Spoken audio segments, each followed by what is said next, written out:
Welcome to the Analyst. Today we'll be taking up 9 articles from the Hindu and the Indian Express and discussing them. The handout for the same will be available in the description of this video for your kind perusal. Please have a look at that. The first article that we'll be taking up is related to textile sector, as the global textile industry survey has pointed to a weak demand in the sector ever since the end of 2022. The second article is related to National Security Act, as the NSA was invoked against the persons accused of cow slaughter in Madhya Pradesh. The third article is related to Shanghai Cooperation Organization, as Prime Minister Modi is likely to skip the summit of SCO to be held in Kazakhstan next month. The fourth article is related to the geopolitics of Taiwan, as Taiwan has detected 41 Chinese military aircrafts near it a day after Beijing said that the die-hard advocates of Taiwan's independence could face death penalty. The fifth article is related to fast-track immigration, as the Union Home Ministry has launched the fast-track immigration trusted travelers program to expedite immigration process using a biometric system.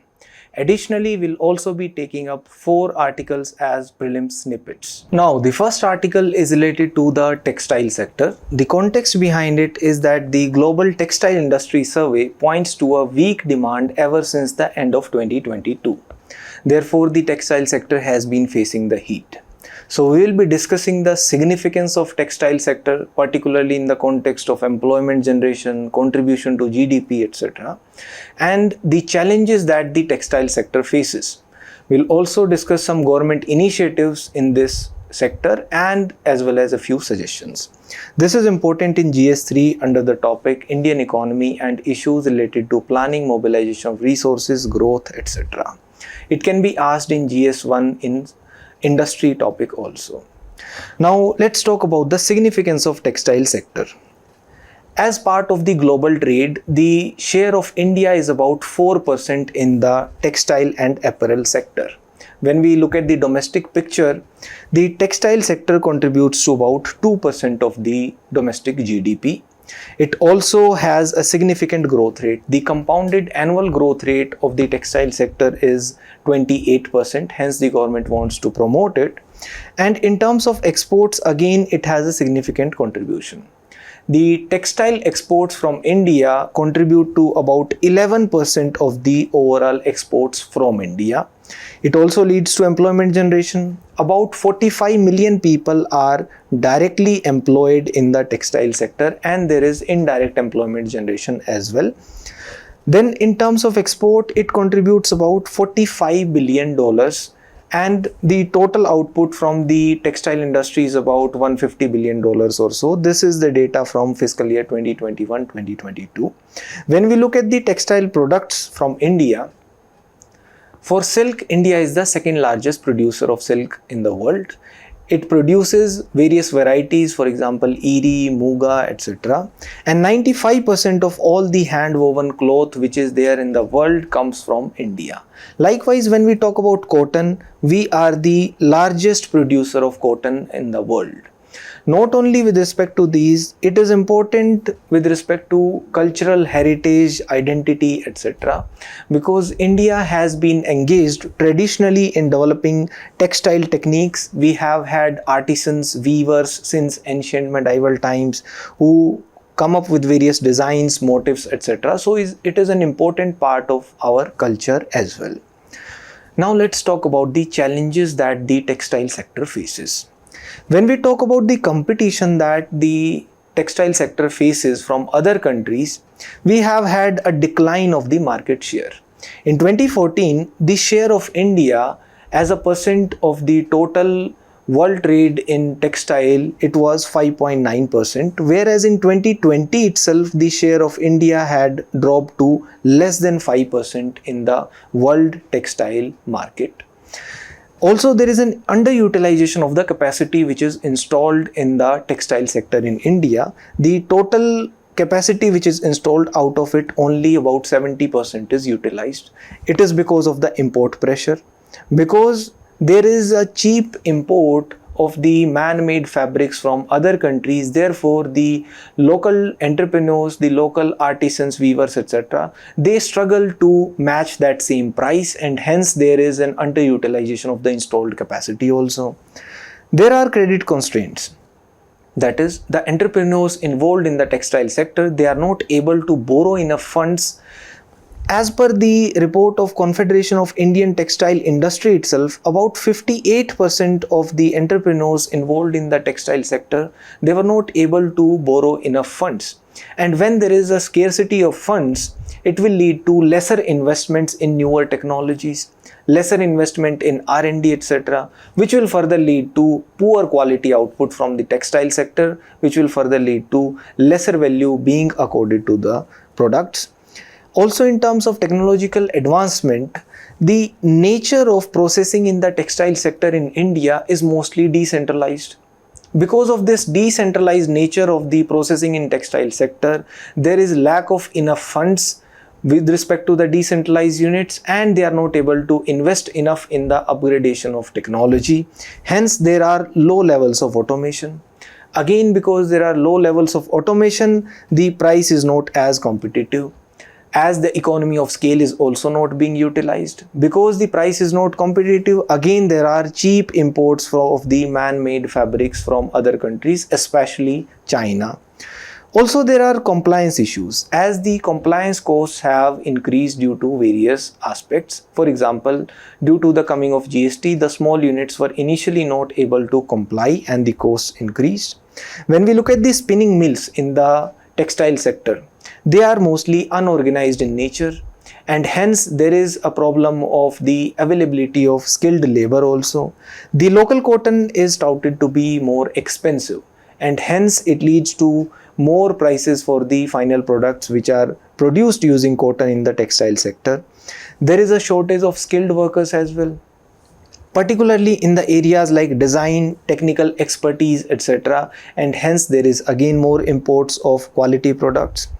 It leads to environmental degradation as well, because in the textile sector there is a high usage of water in the processing, especially for example in jute processing, and it is energy intensive as well. All these things further lead to a negative impact on the environment. For example, the carbon footprint increases, and there is also the usage of various chemicals in the processing of textiles, and this water which is used and the wastewater, the effluents, they are discharged in the running water in the rivers, etc., which further leads to pollution of water, river water pollution, and environmental degradation. Also, we are not able to follow the market trends sometimes as per the industry standards, because consumer preferences, they change quite quickly, and there have to be surveys conducted continuously to ensure that we are following the market trends and newer brands are coming from India rather than we following the global brands. Now, the government has also come up with various initiatives to promote the textile sector. For example, it came up with the Samarth scheme. As the word itself highlights, that Samarth means skill building, that the scheme for capacity building in the textile sector, it is essentially to ensure that there are enough skilled workers available in the sector, and it works under the policy guidelines of Skill India itself. For the upgradation of technology in the sector, the government came up with the amended TUFS scheme. TUFS is Technology Upgradation Fund Scheme. Under this scheme, the government gives funds. It is credit linked capital investment subsidy, so that the textile sector industries who are involved in this, they can buy benchmarked machines and the newest equipment, etc. For this, the government is giving funds which is incentivized again. The government also promotes the National Technical Textile Mission. It is to promote technical textiles in under various flagship initiatives. There is also the PLI scheme, Production Linked Incentive Scheme. This will guarantee not only the promotion of the textile sector but also boost productivity, boost the employment generation, and the promotion of production of the MMF apparel, that is man-made fabrics, fabrics, technical textiles, and it will also attract investment in India, both greenfield as well as brownfield, to ensure that there is more capacity building. There is the scheme PM Mitra, that is 7 PM mega integrated textile region and apparel parks will be set up. They will have the world-class infrastructure, especially with the plug and play facility as well, so that the textile industries, they can come and set up their business in these parks. There is a scheme for integrated textile parks as well. This is focused on setting up infrastructure facilities that the technical textiles and other textile units, they can come and set up their units. Infrastructure will be provided to you. And integrated processing development scheme, it is to ensure that whatever processes are there in the textile sector, they are meeting the environmental standards. Meeting the environmental standards is important because the Western countries, especially the European nations, they sometimes come up with the phytosanitary and non-phytosanitary measures to curb the imports from India, saying that the products have not met the environmental standards and they impose further carbon tax upon it. For this, the government also supports the new common effluent treatment plants, etc., so that the international standards of environmental pollution are also met by the sector. The government also came up with the I Care Jute scheme. This is a scheme which is targeted for the jute sector, and the government distributes certified seeds at discounted prices to promote the production of the jute and also promote the productivity. The government also keeps on promoting the retting technologies underwater in restrictive conditions. Retting technologies are essential in the jute sector for the separation of the woody part and the fiber in the jute processing. Now, what can be the way forward for the promotion of the textile sector in India? One, we have to promote innovation. The government should promote the design centers, incubation facilities, and the platforms for collaboration. Collaboration of the industry, the academia, and the various stakeholders involved. We can promote the diversification of the export. Diversification of the market is important to ensure that we are not dependent upon a few countries. We should not export only to a few countries. We should diversify our markets to increase the exports, to increase the share of India in the world trade of textiles. We can promote the cluster development to ensure that we can take the advantage of economies of scale. The environmental compliance has to be ensured along with the international standards, and the government can also come up with the trade policy support measures. For example, we can abolish the anti-dumping duty which is imposed upon PTA because it is a critical raw material for the man-made fibers, etc. Now, the second article is related to the National Security Act. The context behind it is that the National Security Act was invoked against the persons accused of cow slaughter in the state of Madhya Pradesh. So, we will be discussing the preventive detention provisions in India, as NSA is essentially a preventive detention law, the provisions of NSA as well as a few criticisms related to the National Security Act. This is important in GS2 under the topic governance and in GS3 as well, as essentially it is invoked to counter the challenges to internal security in India. Now, before coming to the National Security Act, let's discuss the preventive detention. Preventive detention can be done in India, but there are certain safeguards against it provided in the Constitution itself. There are various rights provided under Article 22 of the Indian Constitution. Under Article 22, if a person is arrested, then he or she has the right to know the grounds for which he or she has been arrested. Also, he has to be produced before a magistrate within 24 hours of being taken into custody. And he also has the right to engage a legal practitioner of his choice, that is, engage a lawyer advocate of his choice to fight his case. But under Article 22, Subclause 3, Subclause B, such provisions are not valid in case a person is taken into custody under preventive detention. That is, he or she need not be produced in front of a magistrate after the taking into custody of the person within 24 hours, neither he has the right to engage a legal practitioner of his choice. But there are certain safeguards. For example, under Article 22 subclause 4, the maximum period of preventive detention can be up to 3 months. If the person has to be detained for more than 3 months, then an advisory board has to be constituted. This advisory board will approve that there are enough circumstances in this case which warrant further preventive detention. Under Article 22 subclause 5, an opportunity has to be given to the person who is detained under the preventive detention law for making a representation to the advisory board which is constituted for that person.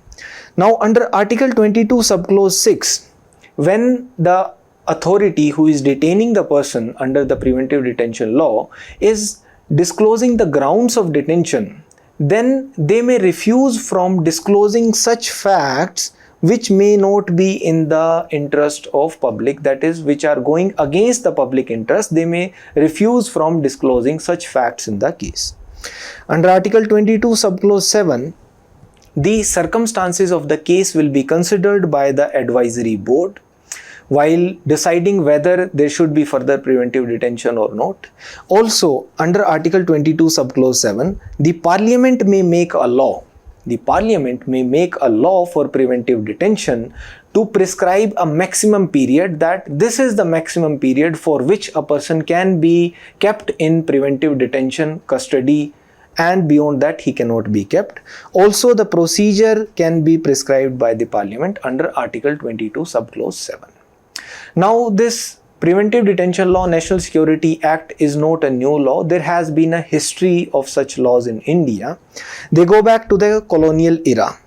When we look at the administration under the British, there was the Bengal Regulation 3, which was enacted by the East India Company in 1818.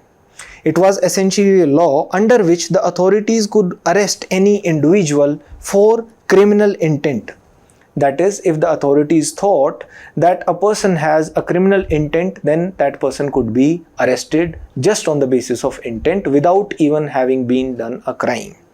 Then there were the Rowlatt's Act, which were enacted by the British in 1919. As per these acts, again, the suspect could be imprisoned without even a trial taking place, which were widely protested. There was the Preventive Detention Act of 1950, after independence also. This act, although expired in 1969. But immediately after the expiry of this act, there was another act, similar act, which was enacted by the government of the time, the MISA, Maintenance of Internal Security Act 1971. Now, this act again had similar provisions for preventive detention. This act was also repealed when Janata Party government came in power in 1977. But again, there was the enactment of the present National Security Act in 1980. Now let's discuss the provisions of National Security Act and why it is criticized. Under the National Security Act, a person can be detained by the government if he is acting in any manner which is prejudicial to national security. Now that is a wide term, a very wide connotation, and that person need not even be charged up to 12 months. Up to 12 months that person can be kept in custody in preventive detention without charges being framed, and up to 10 days he may not even be told under what charges he is being kept under preventive detention.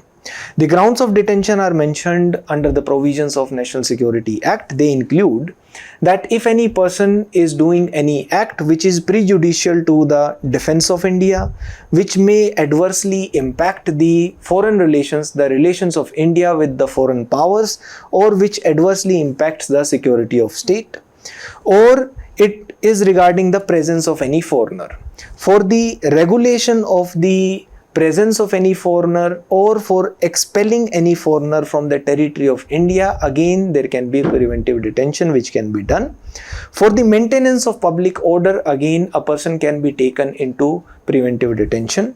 For ensuring the maintenance of supplies and essential services, the supplies and services which are considered essential to the community in general, if somebody is disrupting the maintenance of those, he can be taken under preventive detention. There will be an advisory board which will be constituted to hear appeals against the preventive detention. The qualification is also prescribed under the Act that there shall be 3 members in the advisory board which is constituted under the National Security Act, and the 3 members will be eligible to be judges of High Court. They will be equivalent to the High Court judges in terms of their eligibility. The grounds of detention must be placed before the advisory board within 3 weeks of detention, within 3 weeks of the person being taken into the custody. Now, an appeal can also be filed, but during this trial, no lawyer is allowed in front of the proceedings of the advisory board. The advisory board, if it feels that there is sufficient cause that the person should be kept in preventive detention for a further period of time, then he can be kept. But if the advisory board feels that there is no sufficient cause for the person to remain in preventive detention, then the government must revoke the preventive detention and release the accused. Now, interestingly, there are safeguards which are provided under the Act. That is, if any act is done by the authorities, by the government, in pursuance of this act or in good faith, then no legal proceedings can be instituted against the government or any person in this regard. Also, it provides for the constitution of a National Security Council. This National Security Council advises the Prime Minister on the matters related to national security. Now, why is this act criticized? One, it is not taking into account the rights which are accorded under Article 22, Subclause 1 and Subclause 2. And the Article 22, Subclause 3 is continuing even after 70 years of independence. It needs a review. Do we still need such harsh provisions of preventive detention? Should they still be there in such a country? Now, it is difficult to prove the legitimacy of the threat as well, because the government can claim, the police can claim that this person is a threat to the national security or public order or maintenance of essential supplies, etc. It is difficult to prove the legitimacy of the threat. Therefore, it becomes like a convenient tool to circumvent the various rights which are provided to the accused. For example, the rights provided under CRPC or the various court procedures, etc. For example, the production of the accused in front of a magistrate within 24 hours of being taken into custody.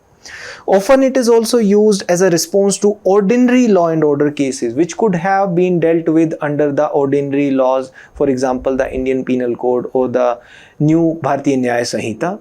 For example, the taking into custody of various journalists, etc.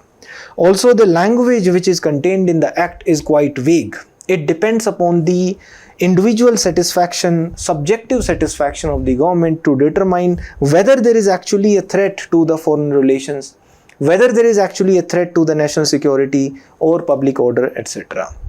Also, the Act has limited effectiveness. Now, the next article is related to the SCO. The context behind it is Prime Minister Modi is likely to skip the summit of Shanghai Cooperation Organization to be held in Kazakhstan next month. So, we'll be discussing the significance of SCO, the challenges that SCO faces. This is important in GS2 under the topic bilateral, regional and global groupings and agreements involving India and or affecting India's interests. Let's understand the basics of SCO first. The Shanghai Cooperation Organization accounts for the countries which account for 40% of global population, 20% of the global GDP and 22% of the world's landmass. So it is significant.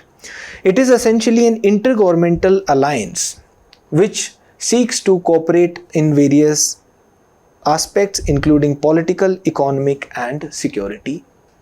Initially, Shanghai 5 was established in 1996. It was established by Kazakhstan, China, Kyrgyzstan, Russia and Tajikistan. Later on, it was renamed as Shanghai Cooperation Organization in 2001 after the addition of Uzbekistan. India and Pakistan were not the members of SCO initially. They were officially added as full-time members in 2017 at Astana. Now, this SCO has a Shanghai spirit according to which it functions. The Shanghai spirit is based on mutual trust, that the countries will be working for mutual benefit.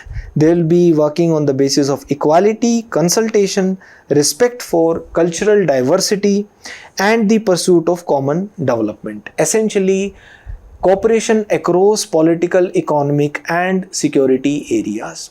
When we talk about the external policy of the Shanghai Cooperation Organization, again it is based upon the principles of non-alignment. It does not target any third country and it is based upon openness. These are the stated goals of the Shanghai Cooperation Organization according to which it functions. Now, how is SCO significant? Why is it important for India?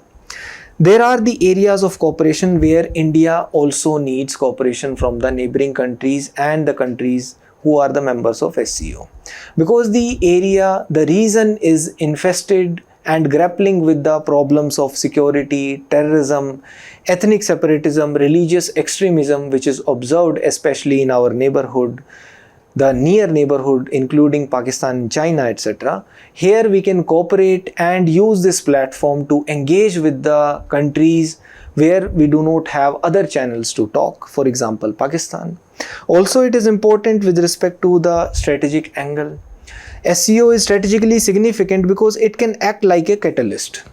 We can use it as a platform for the regional integration in Asia, particularly South Asia as well as Central Asia, because India also has a policy of connecting Central Asia. So it can contribute to the moving forward of connecting Central Asia policy of India. It will ensure stability across borders. India has tensions across borders with Pakistan as well as with China. Therefore, we can use this as a platform to negotiate, and it will help in building more connectivity. And connectivity brings prosperity. Also, it is compared with Quad as well. There are shared military and security goals in SCO, and there is drills like peace mission drills which are conducted by the SCO to ensure that there is stability in the region and there are lesser issues related to security. It is important for enhancing economic cooperation among the member countries and in this region, because India needs access to markets. India needs access to Central Asia not only for market but also strategically for getting energy from Central Asia, for example the Tapi pipeline. And it needs access to technology, and it also wants to sell technology because India is also going to become a hub for R&D and technology in future, and India will have investment opportunities in the region. For example, if India invests in Central Asia, then it will have more hold and more soft power in the region and enhance trade ties, because India has the very low numbers in terms of trade, bilateral trade with the Central Asian countries as compared to China. Also, it will ensure that multilateral diplomacy is taking forward India's stance, India's interests in this region. Because when we talk about the bilateral relations with some countries, India has been facing some backwinds, for example with Pakistan, for example with China, and such multilateral platforms can be used as negotiation channels. And India will be able to boost our relations with Central Asia by improving connectivity as well as dialogue. Now, what are the challenges that SCO faces? One, we have to balance our ties with China and Russia, because India is a part of Quad as well, and we have to ensure that we remain non-aligned, that we maintain our strategic autonomy. We, being the leader of the policy of non-alignment, we have to balance our ties with China and Russia as well. There are the issues of sovereignty. For example, India opposes the Belt and Road Initiative of China. But this initiative is supported by the member countries of SCO. Whereas for India, it is a sovereignty concern because the Belt and Road Initiative passes through the Indian state of Jammu and Kashmir. And there are the issues like low bilateral trade with the SCO countries, like with Central Asia, we do not have enough trade, and we need to address the regional security concerns. For example, terrorism, separatism, extremism, etc. in this region. We also need to manage our relations with Pakistan because we need to use this platform for positive dialogue and negotiations. Therefore, we need to manage our relations with Pakistan as well. And for ensuring that we need economic benefits, we need market access, infrastructure and connectivity in the region, so that the infrastructure where India invests in the region, that is not destroyed by terrorists, extremists and other separatist groups, etc. Now, the next article is related to the geopolitics of Taiwan. The context behind it is that Taiwan detected 41 Chinese military aircrafts near it a day after Beijing said that the die-hard advocates of Taiwan's independence could face death penalty. So we'll be discussing the background of Taiwan, the concerns of China, and also India's interest with respect to Taiwan. This is important in GS2 under the topic Effect of Politics and Policies of Developed and Developing Countries on India's Interests. Now, before coming on to the background of Taiwan, let's look at its map. Taiwan lies north of Philippines and north of South China Sea. It is separated from China through the Taiwan Strait.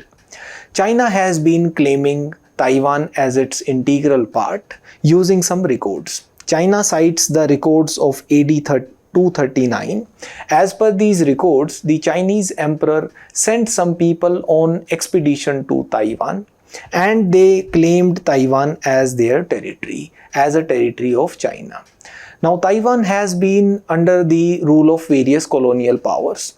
Briefly, it was a Dutch colony also before the 17th century, and before 1895 it was under the ruling of Qing dynasty. In 1895, it was ceded to Japan as Japan won the first Sino-Japanese war. But after the Second World War in 1945, it was returned to China. In 1945, then the Chinese Civil War ended. The Civil War was between the nationalists and the communists. In this, the communists won. And the nationalists, they were under Chiang Kai-shek of the Kuomintang party. The nationalists, they fled to Taiwan.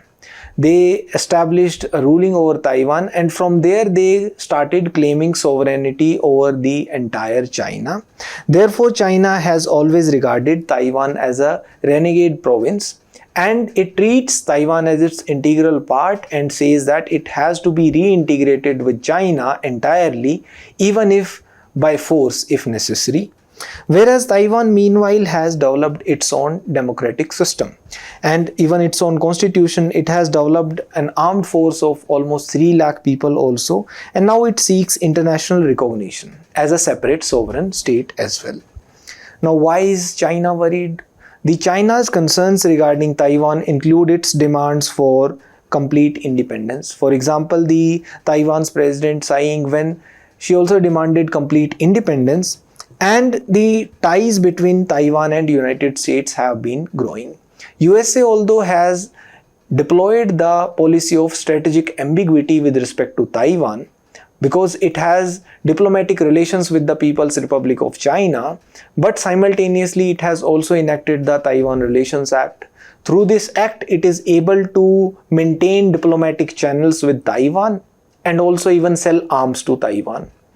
Now, it is also considered important. Taiwan is considered important in the first island chain. This first island chain is a series of islands who are considered to be friendly to the US and European nations.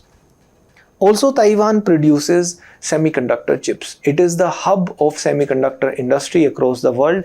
It is home to Taiwan Semiconductor Manufacturing Company, that is TSMC, which has foundries and which can produce chips to the scale of 3 nanometer, 4 nanometer, etc. Whereas the US-based giant Intel is not able to produce still efficient chips below 7 nanometers, not able to fabricate as efficient chips. Now, what has been the role of USA in this context? USA initially supported the nationalist government of Taiwan in 1949, which was established by the nationalists there. But in 1979, it switched the diplomatic recognition. It recognized People's Republic of China. Simultaneously, it enacted the Taiwan Relations Act while maintaining a policy of strategic ambiguity.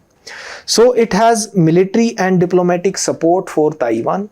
It even conducts frequent naval and air patrols nearby Taiwan, and it has treated Taiwan as a democratic partner. Even uses it as a counterweight to China's influence in the Indo-Pacific. How is India interested there? India has trade ties in the region. India is dependent upon the South China Sea for its trade in the Indo-Pacific region. Plus, there are common security concerns. Taiwan and India share the same security concerns because of China's assertiveness, China's keyboard warriors, China's cyber capabilities, etc. We share the same values also in terms of democracy, both being democratic countries. We have common values of freedom, human rights, believe in rule of law. In terms of technology, India can both give and take. India can borrow the advanced technologies from Taiwan for boosting its startup ecosystem and to ensure that it undergoes digital transformation. We have cultural ties also because there is tourism, education and people-to-people contacts between India and Taiwan. What has been India's policy stand with respect to Taiwan? We have maintained a diplomatic relationship since 1995. We have trade ties, business ties, tourism, and we provide consular services in Taiwan also. And we believe in the peaceful resolution of cross-strait issues through dialogue. It is in line with our constitutional philosophy also because under Article 51 of the Indian Constitution, India promotes the settlement of disputes through arbitration, negotiation, and through peaceful dialogue. Now, the next article is related to the fast-track immigration. As the Indian nationals and overseas citizens of India, the OCI card holders can now experience a faster immigration process at the airports with the implementation of a biometric-based system. This is important in GS2 under the topic Indian diaspora and also under digitalization and e-governance under GS2. Now, how does it work? This is a system which captures the biometrics of the travelers. The biometrics are then stored in a database.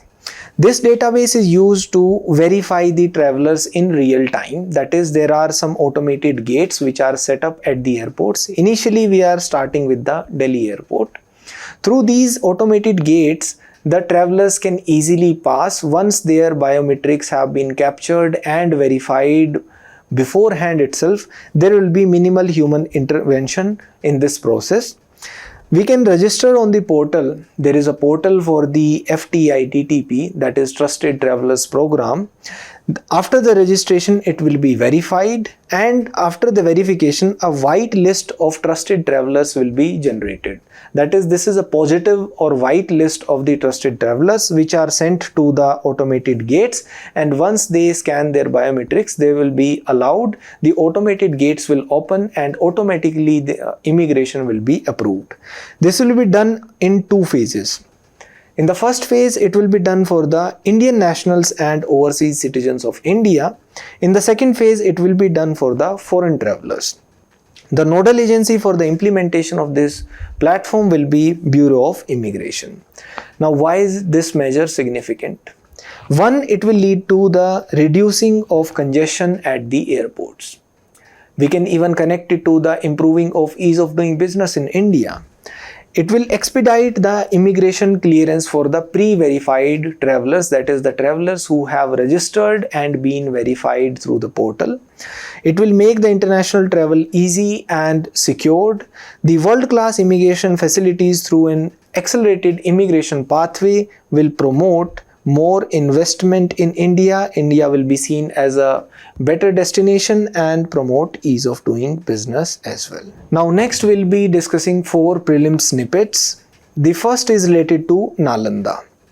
Nalanda, the Prime Minister Modi is going to inaugurate the new Nalanda University campus near Rajgir's ancient university ruins. It is the most ancient university on the Indian subcontinent. The founder of Nalanda belonged to the Gupta dynasty in Bihar, that is Kumar Gupta, in the early 5th century. During the era of Harshvardhan and the Pala monarchs, there was the era of popularity of Nalanda. It became a center of learning, cultural and intellectual exchange, and therefore it impacted the development of Indian civilization as well. This was essentially a monastic establishment. That is, it served as a place where the nuns and the monks, they lived and studied, and all kinds of courses were taught there.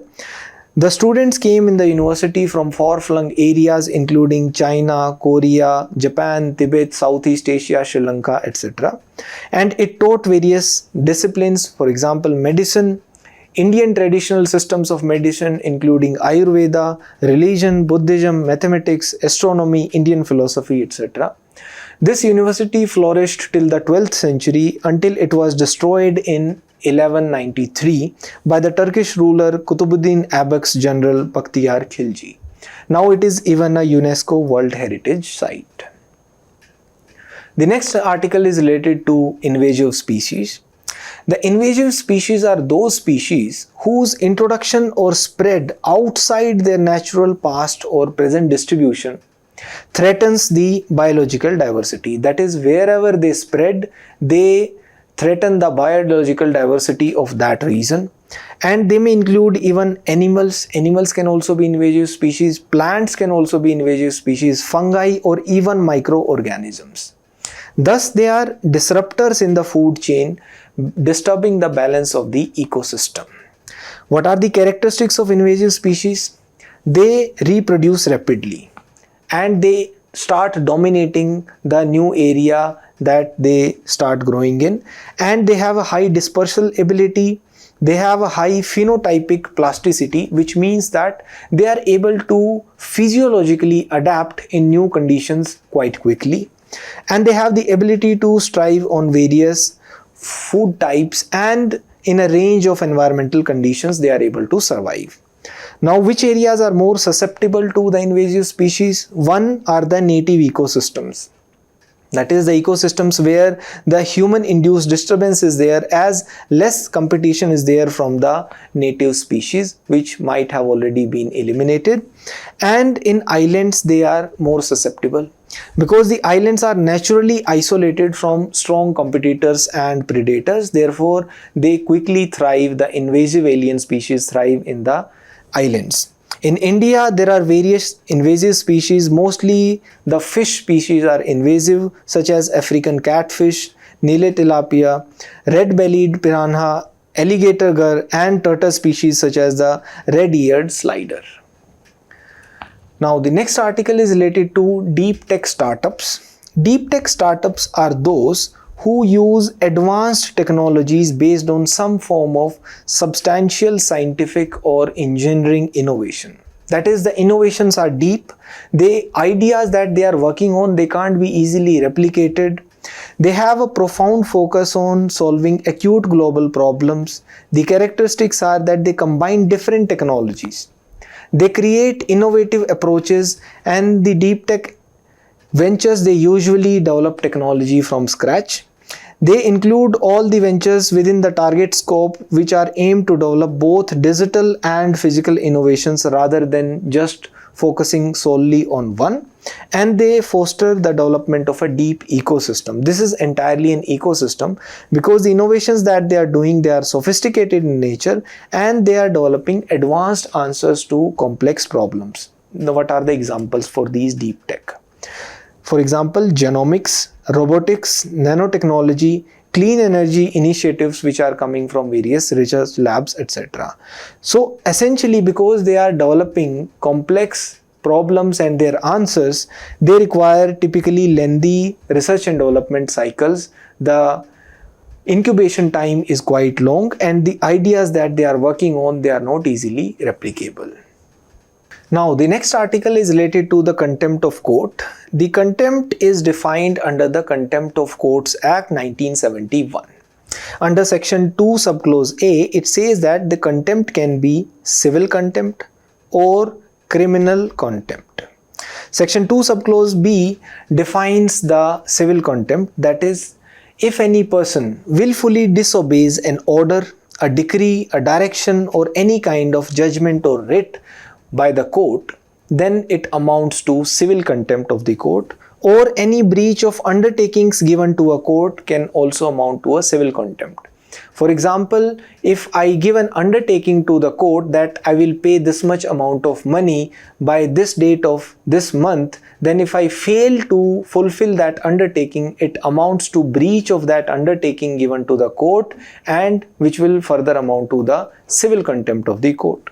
Section 2 subclause C defines the criminal contempt of the court. That is, if any person publishes any matter or does any act which is scandalizing or is likely to scandalize or lower the authority of any court, or which interferes in any types of judicial proceedings, or that action obstructs or interferes with the administration of justice in any manner, this amounts to criminal contempt. Section 12 provides for the punishment of the contempt of court also, that is, any person who does contempt of court can be imprisoned by up to 6 months in prison. Thank you.